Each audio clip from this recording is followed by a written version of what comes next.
من هنا هنبدأ رحلتنا لداخل وأدغال أول معرض موجود في الإمارات بيبقى فيه كمية عربيات خاصة بالدفع الرباعي بس، وإيه التعديلات اللي موجودة منها وتاريخ العربيات دي هيكون إيه.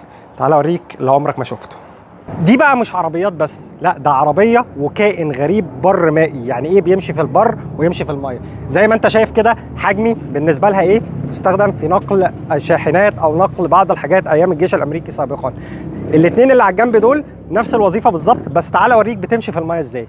بص،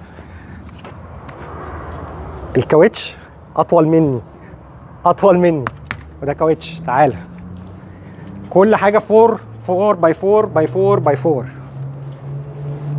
ده من هنا بيتم الصعود، وهنا تاجي مرحلة الرفصات اللي بتمشي في المية. ده بيلف كده ويبدأ يعوم في البحر، الله أعلم ده اسمه إيه. تعال أوريك اللي لسه أغرب جاي. Okay, let's go.